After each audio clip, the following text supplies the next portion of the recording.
السلام علیکم ورحمۃ اللہ وبرکاتہ۔ وعلیکم السلام ورحمۃ اللہ وبرکاتہ۔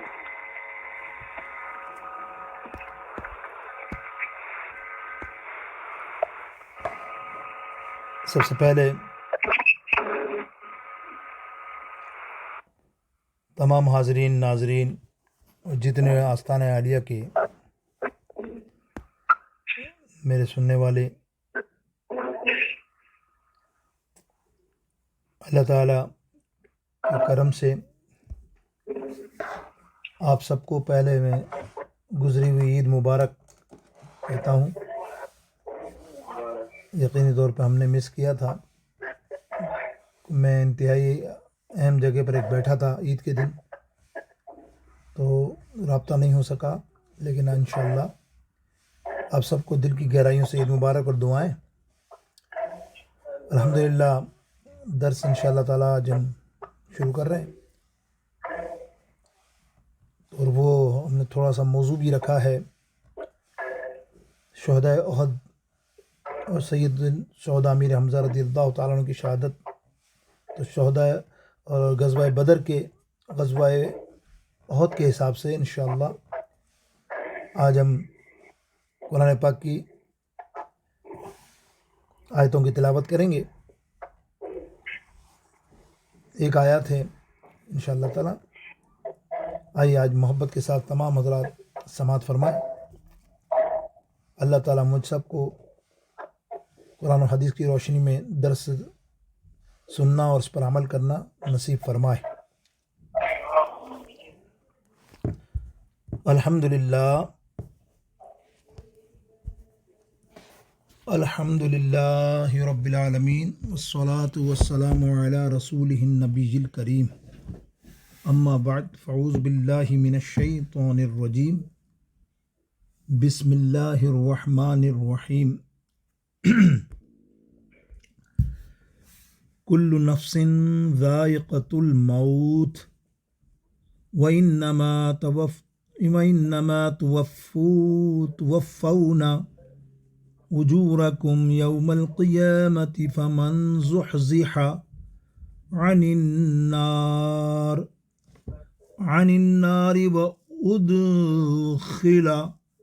وأدخل الجنة فقد فاز وما الحياة الدنيا إلا متاع الغرور۔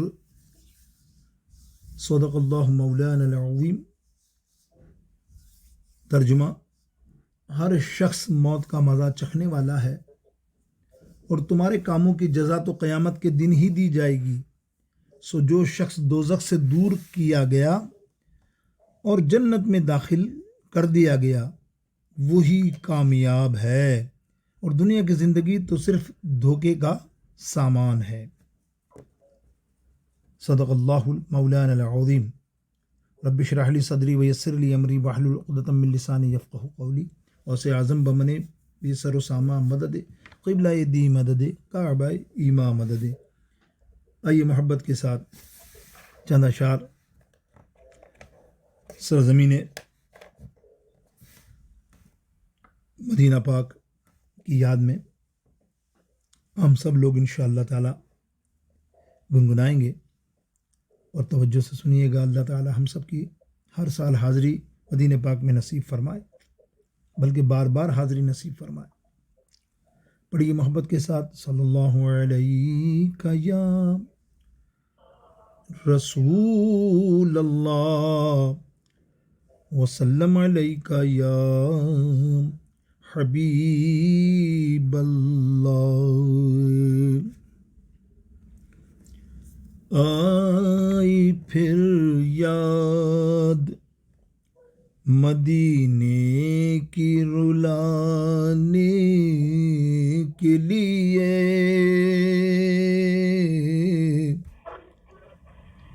آئی پھر یاد مدینے کی رلانے کے لیے، دل تڑپ اٹھا ہے دربار میں جانے کے لیے دل تڑپ اٹھا ہے، دربار میں جانے کے لیے آئی پھر یاد، کاش میں اڑتا پھروں خاک مدینہ بن کر، کاش میں اڑتا پھروں خاک مدینہ بن کر، اور مچلتا رہوں سرکار کو پانے کے لیے، اور مچلتا رہوں سرکار کو پانے کے لیے، دل تڑپ اٹھا ہے، اور میرے لجپال نے رسوا نہ کبھی ہونے دیا، میرے لجپال نے رسوا نہ کبھی ہونے دیا، جب پکارا انہیں آئے ہیں بچانے کے لیے، جب پکارا انہیں آئے ہیں بچانے کے لیے،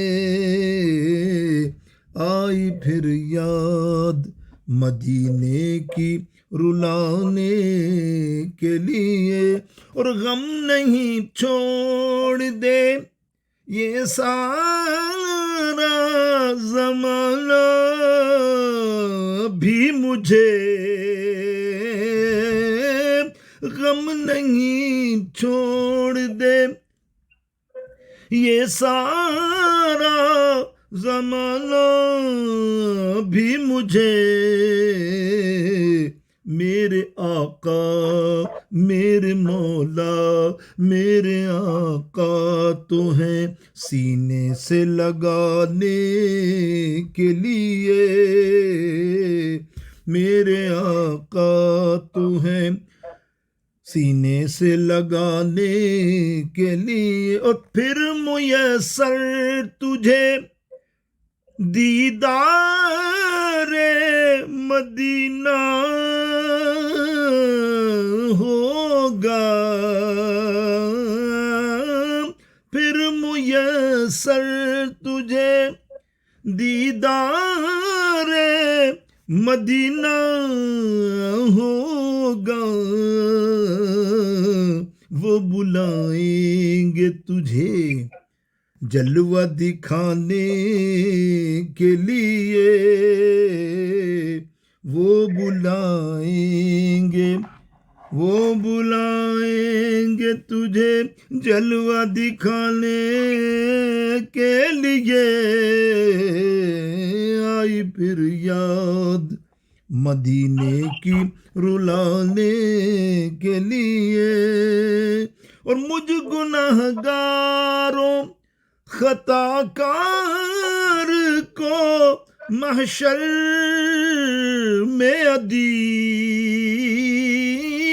مجھ گناہ گار کو خطا کار کو محشر میں ادیب،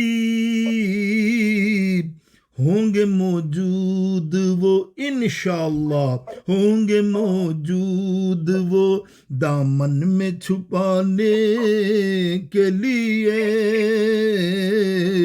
ہوں گے موجود وہ دامن میں چھپانے کے لیے، آئی پھر یاد مدینے کی رلانے کے لیے، دل تڑپ اٹھا ہے. اتنی فریاد کی تو ایک شعر بھی سن لو. اللہ اکبر. کہ یہ تو بس ان کا کرم ہے کہ وہ سن لیتے ہیں، ورنہ یہ لب کہاں فریاد سنانے کے لیے. آئی پھر یاد مدینے کی رلانے کے لیے. دل تڑپ اٹھا ہے دربار میں جانے کے لیے. وصلی اللہ تعالی علی خیر خلقہ وآلہ وصحبہ اجمعین. الحمدللہ. اللہ تعالیٰ قبول فرمائے آپ کا سننا، میرا پڑھنا، اور جس نے دل سے دعا کی اللہ اس کا جانا. اللہ اکبر. اسی طرح جاتے ہیں ہم بھی، اسی طرح ہر سال جاتے ہیں، بلائے جاتے ہیں، ورنہ ہم میں کچھ نہیں ہے، خدا گواہ ہے. اللہ اکبر. کچھ نہیں ہے ہم میں، یقین کریں. کچھ پلے بھی نہیں ہے، کچھ عمل میں بھی کچھ نہیں ہے. پتہ نہیں میرے سرکار کا کرم ہو جاتا ہے، کون سی صدا میرے آقا سن لیتے ہیں اور کرم نوازی فرماتے ہیں.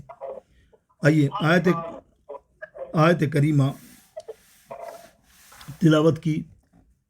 185 آل عمران، تیسری سورہ، بڑی مشہور. اللہ تعالیٰ ارشاد فرماتا ہے کل نفس ذائقۃ الموت، ہر شخص موت کا مزہ چکھنے والا ہے. اور پھر فرمایا وَإِنَّمَا تُوَفَّوْنَ، وہ تمہارے کاموں کی اجورکم، جزا یوم القیامہ. فمن زحزح عن النار، اللہ اکبر. وہ تمہارے کاموں کی جزا تو قیامت کے دن ہی دی جائے گی. سو جو شخص دوزخ سے دور کیا گیا، زحزح عن النار. اور فرمایا وَأُدْخِلَ الْجَنَّةَ فَقَدْ فَازَ وَمَا الْحَيَاةُ الدُّنْيَا، اور جو جنت میں داخل کر دیا گیا وہی کامیاب ہے. دنیا کی زندگی کیا ہے؟ الا متاع الغرور، صرف دھوکے کا سامان ہے. اللہ رب العالمین نے ارشاد فرما دیا. یہ جنگ احد کے اندر معاملہ ہوا اور اس کی ہزیمت پر، یعنی آپ نے دیکھا کہ 70 صحابہ شہید ہوئے، اور بہت بڑی شہادت تو حضرت سید الشہداء امیر حمزہ رضی اللہ تعالیٰ عنہ کی ہوئی. اس پر یہ آیہ کریمہ کا نزول ہوا ہے. تو ہوا ایسا تھا کہ اس وقت جو ہے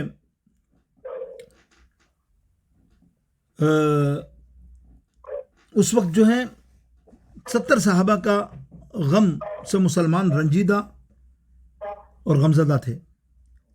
تو یہ آیت کریمہ نازل ہوئی تھی. انہیں معلوم تھا کہ ہمارے 70 صحابہ، کسی کے رشتہ دار، کسی کے عزیز، کسی کے بھائی بہن اس غزوہ میں شہید ہوئے تھے. تو اس آیت میں بھی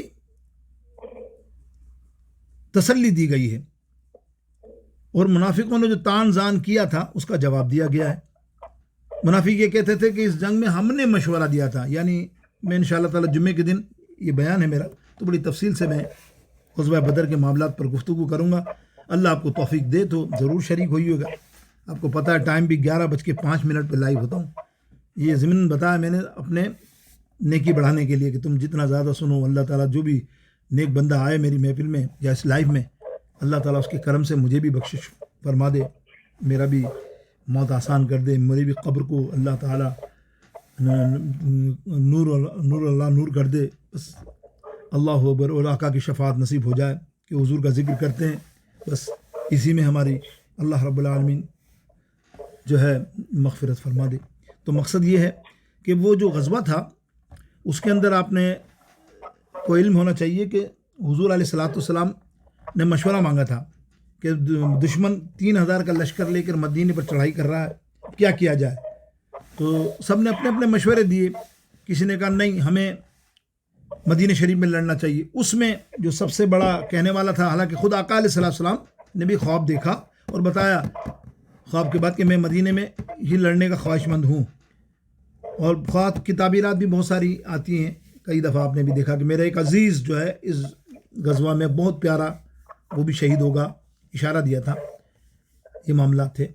لیکن صحابہ جو تھے ینگ، جس میں سید الشہداء امیر حمزہ بھی، اور جو ینگ لوگ تھے ماشاءاللہ، انہوں نے کہا یا رسول اللہ، دشمن کو اپنے گھر میں آ کے نہیں ہم لڑنے دیں گے، ہم مقابلہ کریں گے، اللہ کی راہ میں ہم شہید ہوں گے، شہید ہونا تو بڑا پن ہے ہمارے لیے۔ تو سرکار نے ان کا جوش دیکھا تو پھر احد کے اوپر جانے کا ارادہ کیا۔ یہ تھا ایک پس منظر میں نے بیان کیا۔ تو اس میں کیا تھا کہ منافق یہ کہتے تھے کہ اس جنگ میں، یعنی عبداللہ بن ابی جو تھا منافقوں کا سردار، اس کا کہنا یہ تھا کہ جنگ مدینے میں لڑی جائے، تو وہ اسی وجہ سے 300 آدمی لے کے چھوڑ گیا کہ میرا کہنا نہیں مانا، میں نہیں جاتا۔ تو 1000 آدمی تھے مسلمانوں کی طرف سے، تو رہ گئے 700۔ تو وہ منافق کہتے تھے کہ اس جنگ میں ہمارا مشورے پر عمل کیا جاتا اور مسلمان شہر بند ہو کر لڑتے تو اس جنگ میں اس قدر مسلمان مارے نہ جاتے۔ تو اللہ رب العالمین نے اس کا جواب دیا ہے آیات کریمہ کی شکل میں، سنیں۔ اللہ تعالیٰ نے ارشاد فرماتا ہے، ارے ہر شخص نے موت کا مزہ چکھنا ہے۔ اگر یہ بفرض محال وہ مسلمان اس جنگ میں نہ مارے جاتے تو کسی اور وجہ سے بھی مر سکتے تھے، تب بھی انہوں نے ایک دن تو مرنا ہی ہے نا، ہم نے سب نے مرنا ہی ہے۔ ہم یہ کہ باہر جا کے مر جائیں گے، ارے کبھی بھی مرنا ہے، طبعی موت ہو یا کچھ، اور شہادت کی موت کا کیا معاملہ؟ پہلے کوئی ہمیشہ پہلے زندہ رہا ہے جو اب زندہ رہے گا، اللہ فرما رہا ہے۔ پھر تم ان مسلمانوں کے مرنے پہ غم کیوں کرتے ہو؟ خصوصاً اس لیے کہ وہ شہادت کی موت مرے۔ ارے شہداء اللہ کے نزدیک زندہ ہیں، ان کو رزق دیا جاتا ہے اور اللہ کی ان کو نعمتیں دی جاتی ہیں، وہ بہت خوش ہیں۔ پھر اللہ تعالیٰ نے تم کو دنیا میں ایمان اور عمل صالح کا اجر بھی عطا فرمایا ہے۔ تم کو جنگ بدر کی فتح یاد نہیں؟ کیسی فتح عطا کی؟ جب تک تم مکہ مکرمہ میں رہے، تم کو کفار کے قتل کرنے سے بچائے رکھا، حتیٰ کہ تم ہجرت کر کے مدینے آ گئے۔ جہاد میں اللہ تم کو جو فتح و ظفر و مال غنیمت و دشمن پر تسلط فرماتا ہے، یہ اللہ رب العزت اور اس کے رسول اللہ علیہ السلام کی اطاعت کا دنیا میں تھوڑا سا اجر ہے، تھوڑا سا اجر ہے۔ اس کا پورا پورا اجر تم کو قیامت کے دن دیا جائے گا۔ یعنی یہاں فرمایا کہ کسی چیز کو پورا کرنا، کہ توفونا جو جملہ آیا قرآن پاک میں، اس کا مقصد ہے کسی چیز کو پورا کرنا، یعنی مومنوں کو دنیا میں جو نعمتیں دی ہیں وہ تھوڑی ہیں، ان کی پوری نعمتیں آخرت میں دی جائیں گی۔ امام حنبل احمد بن حنبل متوفی ہیں 241 ہجری کے، وہ اپنی سند کے ساتھ روایت کرتے ہیں اپنی مسند میں۔ حضرت ابو ہریرہ رضی اللہ تعالیٰ عنہ بیان کرتے ہیں کہ حضور علیہ الصلوۃ والسلام نے فرمایا، دنیا میں مومن کا قید خانہ ہے، دنیا مومن کا قید خانہ ہے، اور سجن کافروں کی جنت ہے۔ یہ کتاب الزہد کے اندر بھی یہ بات موجود ہے۔ اس طرح کفار کو جو مسلمانوں کے ہاتھوں شکست کا سامنا تھا یا ان کے جانی اور مالی نقصان ہوتا، یہ بہت تھوڑا سا عذاب ہے، ان کو تو پورا عذاب آخرت میں دیا جائے گا۔ اللہ اکبر۔ اور یہاں موت سے فرمایا کہ اللہ تعالیٰ نے کبھی اپنی ذات پر نفس کا اطلاق کیا، ارشاد فرمایا کتب علی نفسہ الرحمہ، اس نے محض اپنے کرم سے اپنے اوپر رحمت کو لازم کر لیا ہے۔ تقریباً اس آیات سے ہم یہ سمجھیں گے میرے دوستوں بزرگوں کہ انسان کا اس کے سوال اور کوئی مقصود نہیں ہونا چاہیے کہ ان کو اللہ تعالیٰ دوزخ سے نجات دلا دے اور وہ جنت میں پہنچ جائے۔ جو شخص دنیا کی رنگینیوں میں ڈوب کر اللہ کے احکام سے غافل ہو جائے، اس کے لیے دنیا دھوکہ ہے اور دھوکے کا سامان ہے۔ اور جس نے اللہ رب العزت کے احکام کی اطاعت کی، سرکار علیہ السلام کی سیرت پر عمل کرنے کے لیے دنیا سے تعلق رکھا، اس کے لیے دنیا اچھی متاع ہے۔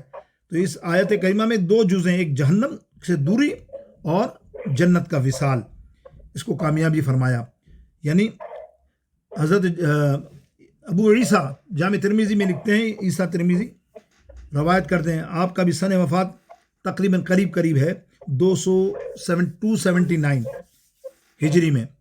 آپ بھی فرماتے ہیں، ابو ہریرہ نے روایت کیا، سرکار علیہ السلام نے فرمایا کہ جنت میں ایک کوڑے کی جتنی جگہ، یعنی کوڑے جتنا ہوتا ہے، کوڑا نہیں کوڑا جو مارتے ہیں، اتنا ٹکڑا یا اتنی لائن یا 1 گز یا 1.5 گز کہہ لو، یا 1 گز بھی نہیں، جتنی جگہ دنیا اور مافیا سے بہتر ہے۔ اگر تم چاہو تو یہ آیات پڑھو، سو جو شخص دوزخ سے دور کیا گیا وہ جنت میں داخل کر دیا جائے گا۔ یہ 185 میں جو آیات آپ نے سنی وہ یہی ترجمہ اس کا اور یہی تفسیر ہے۔ اللہ اکبر۔ جس نے تمنا کی، حضرت سہل بن سعد سعدی رضی اللہ تعالیٰ عنہ بیان کرتے ہیں کہ سرکار علیہ السلام نے فرمایا، اللہ کی راہ میں صبح یا شام کرنا اور دنیا و مافیا سے بہتر ہے، اور جنت میں تم میں سے کسی کو 1 کوڑے کے برابر جتنی جگہ مل جائے وہ دنیا سے بہت زیادہ بہتر ہے۔ میرے آقا علیہ السلام نے فرمایا ہمیشہ دوزخ سے پناہ اور جنت کے حصول کی دعا مانگا کرو۔ امام نسائی فرماتے ہیں 303 ہجری کے امام حضرت حذیفہ رضی اللہ تعالیٰ عنہ راوی ہیں، انہوں نے ایک مرتبہ سرکار علیہ السلام کے ساتھ نماز پڑھی۔ آپ جب عذاب کی آیات پڑھتے تو ٹھہر ٹھہر کر اس سے پناہ مانگتے، اور جب رحمت کی آیات پڑھتے تو ٹھہر کر اس کی دعا کرتے۔ نسائی شریف۔ اللہ اکبر۔ ابو داؤد اس حدیث کو حضرت عون بن مالک اشجعی اور حضرت امام بن حنبل رضی اللہ تعالیٰ عنہ سے ملا کر اس حدیث کو حضرت ام المومنین حضرت عائشہ سے روایت کرتے ہیں، یہ بات کہ ابو عبداللہ حاکم نیشاپوری روایت کرتے ہیں کہ حضرت عبداللہ بن مسعود نے بیان کرتے ہیں کہ سرکار علیہ السلام نے کی یہ دعا ہوتی تھی، یعنی ہمیشہ دعا یہ ہوتی تھی کہ اللہ ہم تجھ سے تیری رحمت کی موجبات اور مغفرت کے لیے موقعات سوال کرتے ہیں، ہر گناہ سے محفوظ رہنے کا، ہر نیکی کے حصول کا اور جنت کی کامیابی کا، اور تیری مدد سے دوزخ سے نجات کا۔ یہ حدیث امام مسلم کی شرط کے مطابق صحیح ہے۔ علامہ ذہبی نے بھی اس کو مقرر کیا المستدرک کے اندر، صفحہ نمبر 525 کے اندر یہ موجود ہے۔ اللہ اکبر۔ میرے دوستوں، اسی لیے حضرت جابر بن عبداللہ رضی اللہ تعالیٰ عنہ راوی سرکار نے فرمایا وجہ اللہ کے وسیلے سے صرف جنت کا سوال کیا جائے۔ یعنی کسی نے ایک حدیث مشہور ہے، آپ کو ضمناً بتا رہا ہوں کہ 3 دفعہ جو روزانہ جنت کے حصول کی دعا کرتا ہے تو جنت اللہ رب العالمین جل جلالہ و منوالہ کی بارگاہ اقدس میں عرض کرتی ہے، یا اللہ اس بندے کو میرے میں داخل فرما دے۔ اللہ تعالیٰ اس کو جنت عطا فرما دے گا۔ یعنی یہ انس بن مالک کی روایت ہے کہ سرکار نے فرمایا جس نے اللہ تعالیٰ سے 3 بار، یعنی جامع ترمذی میں موجود ہے کہ 3 بار جنت کا سوال کیا تو جنت کہتی ہے اللہ اس کو جنت میں داخل کر دے، اور جس نے 3 بار جہنم سے پناہ طلب کی، جہنم کہتی ہے اللہ اس کو جہنم سے پناہ رکھ، دور رکھ۔ جامع صحیح کے اندر یہ بھی بات موجود ہے۔ تو میرے دوستوں بزرگوں، موت جو ہے نا، بات یہ ذکر ہو رہی ہے کہ اللہ کی راہ میں مرنا کتنی عظمت والی بات ہے، کیا معاملہ ہوتا ہے۔ اللہ اکبر۔ یقینی طور پہ اللہ اکبر، اتنا تو آپ کو علم ہے کہ شہید کا مرتبہ کیا ہے۔ اس لیے حضرت معاذ بن جبل رضی اللہ تعالیٰ راوی ہیں کہ جب تم اللہ سے سوال کرو تو فردوس کا سوال کرو، یعنی جنت کا سوال کرو۔ اللہ اکبر۔ نبی علیہ السلام کے پاس ایک اعرابی آیا، مسند ابو یعلا کے اندر یہ حدیث پاک موجود ہے جو میں بیان کر رہا ہوں، اور موسیٰ اشعری راوی ہیں کہ نبی علیہ السلام کا ایک اعرابی آیا، آپ نے اس کو عزت بخشی اور آپ کے بلانے پر آیا تھا، آپ نے اس سے فرمایا تم اپنی حاجت کا سوال کرو۔ اس نے کہا ہمیں ایک اونٹنی دے دیجیے تاکہ ہم اس پر سوار ہوں اور ہمارے گھر والے اس کا دودھ پئیں۔ رسول اللہ صلی اللہ علیہ وسلم نے فرمایا تم بنو اسرائیل کی بڑیا کی مثل سے ہونے سے بھی عاجز ہو۔ صحابہ نے عرض کی یا رسول اللہ بنی اسرائیل کی بڑیا کیسی تھی؟ آپ نے فرمایا جب حضرت موسیٰ علیہ السلام بنی اسرائیل کو لے کر مصر، یعنی اسرائیلیوں کو لے کر مصر روانہ ہوئے تو راستہ بھول گئے، حضرت موسیٰ نے فرمایا اس کا کیا سبب ہے؟ تو علماء بنی اسرائیل نے کہا جب حضرت یوسف علیہ السلام کی موت کا وقت آیا تھا، وصال کا وقت آیا تھا، تو انہوں نے ہم سے یہ عہد لیا تھا کہ ہم اس وقت تک مصر سے نہ نکلیں جب تک ان کے نعش کو اپنے ساتھ نہ لے جائیں۔ حضرت موسیٰ علیہ السلام نے پوچھا تو ان کی قبر کو کس کا علم ہے، یعنی کس کو علم ہے ان کی قبر کا؟ تو انہوں نے کہا بنی اسرائیل کی ایک بڑیا ہے، اس کو علم ہے۔ اس کو بلایا گیا، وہ آئی تو حضرت موسیٰ نے علیہ السلام نے کہا ہماری حضرت یوسف علیہ السلام کی قبر کی طرف رہنمائی کرو۔ اس بڑیا نے کہا جب تم میری ایک بات نہیں مانو گے تو میں بھی نہیں بتاؤں گی۔ ضد کر گئی، پوچھا تمہاری بات کیا ہے؟ اس نے کہا میں جنت میں تمہارے ساتھ رہوں۔ حضرت موسیٰ علیہ السلام نے اس کو یہ مرتبہ دینا، یعنی نہیں مرتبہ دینا کیا ہوا کہ مکرو جانا بظاہر، مطلب ایک شکل میں اللہ نے ان کی طرف ایک وحی نازل فرمائی کہ اس کو یہ مرتبہ دے دے موسیٰ علیہ السلام، تیرا کیا جاتا ہے؟ اللہ اکبر۔ تب وہ اس کو یہ مرتبہ دیا، یعنی بڑی تفصیل ہے اس کی۔ اللہ اکبر۔ اس نے جنت میں جوان ہونے کا بھی مانگا، سارا چیزیں بہتر میں مختصر کر رہا ہوں کہ جنت میں 7 مانگا تو موسیٰ علیہ السلام نے اللہ کے حکم سے اس کو عطا کیا۔ اب وہ لے گئی، تب وہ ان کو ایک جگہ لے گئی جہاں سمندر کے پانی میں ڈوبی ہوئی تھی جگہ۔ اس بڑھیا نے کہا اس جگہ کو پانی سے خالی کرو، سو اس جگہ کو خالی کیا گیا. بڑھیا نے کہا اس جگہ کی کھدائی کرو. پھر انہوں نے وہاں سے حضرت یوسف علیہ السلام کی لاش مبارک کو نکالا. جب انہوں نے اس کی ناش کو اوپر اٹھایا تو ان پر گم شدہ راستہ روز روشن کی طرح واضح ہو گیا. اب اس حدیث میں یہ دلیل بھی ہے کہ اللہ کے رسول جنت ادا کرتے ہیں اور ان سے جنت کا سوال کرنا جائز ہے. اللہ اکبر, جائز ہے. یا اللہ, تجھ سے اور جنت سے کیا, تجھ سے اور جنت سے کیا مطلب منافق دور ہو. تجھ سے اور جنت سے کیا, رسول اللہ کو سوال کرنے سے ہمیں روکتے ہیں. کون؟ کہ تجھ سے اور جنت سے کیا مطلب وہاں بھی دور ہو. ہے خلیل اللہ کو حاجت رسول اللہ کی, ہے خلیل اللہ کو حاجت رسول اللہ کی. میرے دوستو بزرگوں, اللہ اکبر. تفصیلات تو بہت زیادہ ہے. اب سنیے نا, ابو ہریرہ, دوبارہ اس روایت کو پکڑتے ہیں. اور ابو ہریرہ راوی ہیں, امام ابو بکر الحیشمی رضی اللہ تعالیٰ عنہ رحمۃ اللہ تعالیٰ علیہ 807 ہجری کے امام ہیں. ابو ہریرہ راوی ہیں. سرکار علیہ السلام نے فرمایا, جس بندے نے 7 بار جہنم سے پناہ مانگی, جہنم دعا کرتی ہے اللہ اس کو مجھ سے پناہ میں رکھ, دور رکھ. جس شخص نے 7 بار جنت کا سوال کیا, جنت دعا کرتی ہے اللہ اس کو مجھ میں سکونت عطا فرما. اس حدیث کو امام بزار نے روایت کیا. پھر اس کی سند میں یونس بن خباب ایک ضعیف راوی ہیں اس میں, یعنی مجموع الزوائد کے اندر. تو اب یہ بھی سن لیں, چونکہ اس حدیث کی سند میں ایک ضعیف ہے, لیکن فضائل و اعمال میں حدیث ضعیف بالجماع معتبر ہوتی ہے, اور اس کی تعداد میں ہم احادیث صحیحہ نقل کر چکے ہیں بہت ساری. پچھلی دفعہ بھی ہم بتا چکے کہ کیا ہوتا ہے معاملہ اگر اعمال کے معاملے میں, یعنی جس فضائل کے معاملے میں کوئی حدیث ہو جس میں ایک آدھ سند کمزور ہو, ضعیف اس کو کہہ بھی دیں تو, لیکن وہ بھی معتبر ہوتی ہے.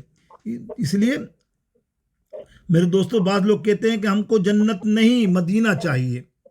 اس کا بھی ایک وجہ سن لیجئے, بڑی مشہور بات ہے نا, کہتے ہیں نا شعروں میں شاعروں میں کہتا ہے جنت نہیں لوں گا, جنت نہیں لوں گا, میں مدینے میں رہنا چاہتا ہوں. ایسے کچھ الفاظ ہوتے ہیں, شاعرانہ انداز میں کہتے ہیں, اس کی بھی تھوڑی سی ہماری اصلاح ہو جائے. بعض لوگ کہتے ہیں کہ ہم کو جنت نہیں مدینہ چاہیے. اس کا جواب یہ ہے کہ ہمیں مدینے کی محبوب ہونے سے انکار نہیں ہے, لیکن مدینہ اس لیے محبوب ہے کہ وہ رسول اللہ صلی اللہ تعالی علیہ وسلم کا مسکن ہے, سمجھ رہے ہیں آپ. لیکن جس جگہ آپ کا جسد اطہر رکھا ہوا ہے وہ جنت ہے, جنت ہے, جنت ہے. اسی لیے آپ نے فرمایا کہ میرا ممبر اور بیت یعنی گھر کے درمیان میں جو جگہ ہے, کیا ہے وہ, جو جنت کی کیاریوں میں سے ایک کیاری ہے. یہ صحیح مسلم شریف جلد نمبر 2 پیج نمبر 1010 کے اندر یہ حدیث پاک سنن کبرا میں موجود ہے, کشف الاسطار میں بھی موجود ہے, اور بزار کی حدیث میں بھی موجود ہے. یہ 3 کتابیں میں نے حوالے کے لیے دی. خلاصہ یہ ہے کہ سرکار علیہ السلام اب بھی جنت میں ہیں اور آخرت میں بھی جنت میں ہوں گے.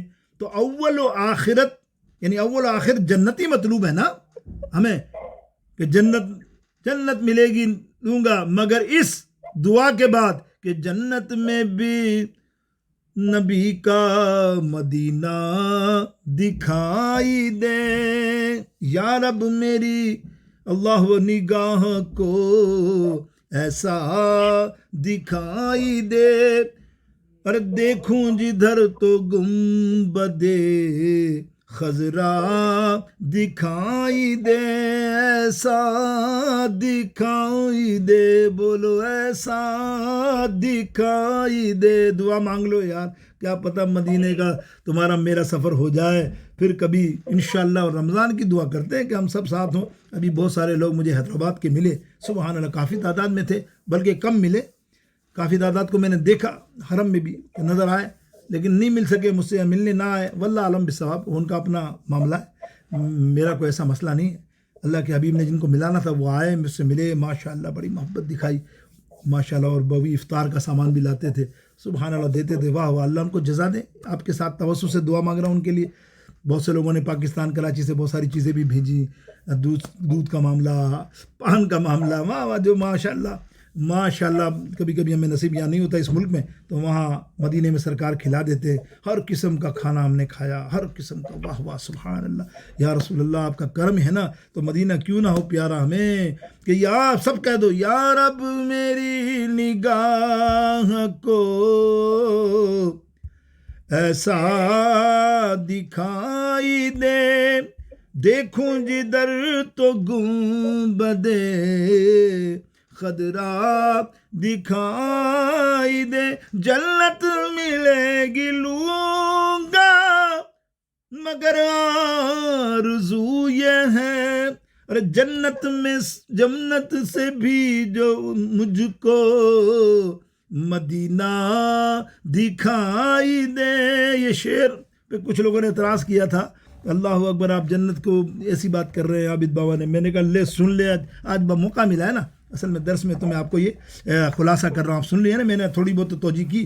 اب دیکھیے نا کیا تھا، صحیح مسلم پڑھ رہا ہوں، دیکھیں آپ، میں نے حوالہ بھی دیا، صحیح مسلم پڑھا، سنن کبریٰ البہقی پڑھا ہے نا، 3-4 کتابیں، زوائد البزار پڑھا، کشف الستار پڑھا، یہ 3-4 کتابیں، 5 کتابوں کے حوالے سے بات کر رہا ہوں کہ مطلب سرکار نے کیا فرمایا کہ اب بھی جنت میں ہیں میرے آقا علیہ الصلوۃ والسلام، اور آخرت میں بھی جنت میں ہوں گے، تو اول و آخر جنتی مطلوب ہے نا، تو البتہ یہ واضح رہے کہ جس جگہ آپ کا جسد اطہر رکھا ہوا ہے وہ جنت ہے، تو آپ نے ہی فرمایا میرا ممبر اور میرے بیت کے درمیان جو جگہ ہے وہ جنت کی کیاریوں میں سے ایک کیاری ہے۔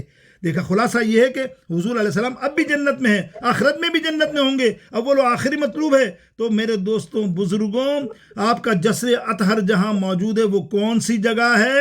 وہ جگہ کعبہ، عرش اور ہر چیز سے افضل ہے، عرش سے بھی افضل ہے، عرش سے بھی اعلیٰ، میٹھے نبی کا روزہ، اللہ اکبر۔ میرے دوستوں کافی بحث طویل ہو سکتی ہے، اس عنوان پر وقت نہیں ہے بہت، میں یہ نہیں کہتا، لیکن ہمارے زمانے کے بعض لوگ ہوتے ہیں نا صوفی، یہ بناوٹی پیر فقیر، ڈریس پہن کے سمجھتے ہیں کہ بس ہم بھلے آل رسول کا بھی لبادہ پہن لے لیکن وہ تقوی والا نہیں ہے، تو کائے کا وہ آل رسول والا، مطلب مثال کے طور پہ ایک بات تو یاد ہی رکھیے، میں نے ہمیشہ کہتا ہوں پھر بھی کہتا ہوں، مجھے کبھی کبھی آپ کی طرف سے اشارے ملتے ہیں، مدینہ پاک میں بڑے اشارے ملے، خامخواہ کی طرف اشارے بھی دے رہے تھے مجھے، تو میں نے ان کو ایک ہی بات کہتی، بھائی میں نے کہا دیکھ میری بات میری ذات تک رکھ، میں کوشش کرتا ہوں، ایسا نہیں کہ میں تبلیغ نہیں کرتا، میں ہر تقریر میں انڈیا پاکستان جہاں بھی میرا بیان سن لیں، اٹھا کے دیکھیں یوٹیوب پہ ہے،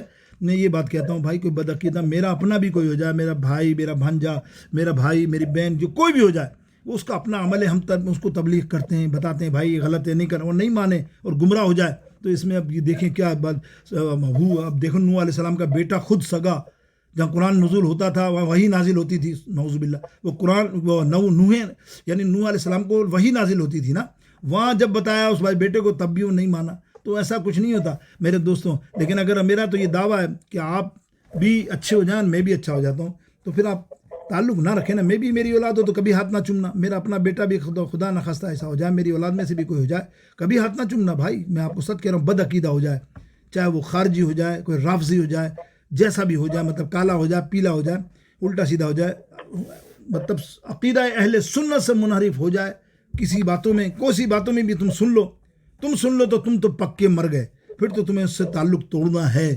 ہم تو سنی سنائی باتیں نا، جب تک ہم پروف نہ دیکھیں تو چلو اور بات ہے، ہم تو یہاں بیٹھے ہیں اس ملک میں، ہم پروف دیکھیں تو پھر ہمیں بھی حق ہے کہ بھائی چھوڑ دو، پروف مل چکا ہے پکا، تو وہ بات ہے میرے دوستوں کو، جو کانوں سے سنے اور کانوں سے دیکھے تو اس کو دور رہنا چاہیے۔ اب آپ لوگ خود ہی جا کے ہاتھ چومتے ہو، پھر باتیں ہی کرتے ہو، بابا آل رسول، ابے بھائی کہے کہ ہم سے پوچھتا ہے عقیدہ کیا، فلانا ڈیم کا، ہم کو تو الٹے سیدھی باتیں گھماتا ہے، بابا نارو آئیں جاؤ بھائی، آئیں جاؤ کو، تو جا کے وہاں محفلوں میں بھی بیٹھتا ہے، ہاتھ بھی چومتا ہے، سارے معاملات کرتا ہے، گھروں میں بلاتا ہے، عزت دیتا ہے، اور تو کہتا ہے پھر وہ بدعقیدہ ہے۔ تو ہم تیرے کو منافق سمجھیں، کس کو سمجھیں؟ منافقت تو تیرے پہ آئی کہ تو ہمیں تو ورگلا رہا ہے، اللہ اکبر۔ ہاں ہمیں جس دن پروف ملا تو ہم الحمدللہ، اللہ کا شکر ہے، ہم اس پر آپ بھی قائم ہیں اور قائم رہتے ہیں۔ اللہ یہ ہمارے بابا پیر سخی ارشاد علی بابا کا ہمارے پہ اللہ کا کرم ہے، ان کی عنایت ہے کہ اپنے عقیدے پہ پختہ رہو، ٹھیک ہے، اس سے تعلق سے مراد یہ ہوتا ہے کہ تھوڑا دور ہو جاؤ بس، بالکل، پھر ہمیں اس سے ظاہر نہیں ہونا. اللہ تعالیٰ ہم سب کو بچائے، بس یہ دعا کیجیے ان کو بھی ہدایت دے، ایسی دعا کرے نا، ان کو بھی ہدایت دے. آج یہ گمراہ کن یہ جو موبائل کا دور ہے، اس میں گمراہی اتنی ہے، اتنے بولنے والے ہیں الٹے سیدھے، کوئی باتوں میں آ ہی جاتا ہے. اللہ آپ کے بھی بچوں کو محفوظ رکھے، اللہ رب العزت. میرے دوستوں، تو بات یہ ہے کہ طویل کافی بحث ہو جائے گی اس میں، یہ آج کا درس کچھ لمبا نہ ہو جائے، کیونکہ ہمارے زمانے میں نے کہا نا، بعض جعلی صوفی، بناوٹی درویش، یہ پیر فقیر جنت کی بہت تحقیر کرتے ہیں، اور جنت طلب کرنے سے پہلے اپنے مقام کو بہت بلند سمجھتے ہیں. یہ وجہ بتا رہا ہوں کہ جو لوگ اعتراض کرتے ہیں نا کہ تم جنت کو حقیر نعوذ باللہ سمجھتے ہو، سب سے بلند چیز ہے. الہ العالمین، جنت تو بہت اعلیٰ ہے، عرفہ مقام ہے. ہم جنت کے کب لائق ہیں؟ لائق ہی نہیں ہیں، کوئی بھی لائق نہیں ہے. بتا رہا ہوں، اگر تو نے ہمیں جہنم کے عذاب سے بچا لیا تو یہ تیرا کرم ہے میرے مالک، ہم پر بہت بڑا کرم ہوگا یا ارحم الراحمین. ہم تیرے اور تیرے رسول اللہ صلی اللہ علیہ وسلم کی اطاعت میں جنت طلب کرتے ہیں، اور ہم خوب جانتے ہیں کہ ہم جنت کے اہل نہیں ہیں، اس قابل نہیں ہیں، لیکن تیرا کرم ہے. اللہ اکبر کہ تو ہمیں جنت عطا فرما دے گا، تو ہماری بخشش فرما دے گا. بس یہ آخر کے اندر یہ تھا، فرمایا گیا انما الحیات الدنیا لعب و لہو و زینت و تفاخر بینکم و تکاثر فی الاموال. یہ کیا آیت کریمہ ہے، لمبی طویل ہے، سورہ حدید کی 20ویں آیات، جس میں فرماتا ہے اللہ تعالیٰ کا یقین کرو، دنیا کی زندگی صرف کھیل تماشا ہے اور عارضی زینت ہے، ایک دوسرے پہ فخر و برتری ہے، مال و اولاد میں زیادتی کا طلب کرنا ہے. اس کی مثال بارش کی طرح ہے، جس سے پیداوار کسانوں کو اچھی لگتی ہے، پھر پیداوار خشک ہو جاتی ہے، تم دیکھتے ہو وہ زر ہو گئی ہے، تو پھر ریزہ ہو جاتی ہے. تو آخرت میں نافرمانوں کے لیے سخت عذاب ہے. یہی آخری آیت کا ترجمہ ہے کہ متاع الغرور، یہ دنیا کچھ بھی نہیں. اللہ رب العالمین ہم سب کو ایک حدیث میں آخری میں سنا لوں بخاری کی، تاکہ رہ جائے کہ بخاری نہیں سنی. امام بخاری لائے ہیں، حضرت عبداللہ بن عمر راوی ہیں کہ رسول اللہ صلی اللہ علیہ وسلم نے فرمایا، میرا کاندھے پر پکڑ کر فرمایا مجھے، تم دنیا میں اس طرح رہو جس طرح مسافر ہو یا سڑک پار کرنے والے. حضرت ابن عمر کہتے ہیں کہ یہ کہتے ہیں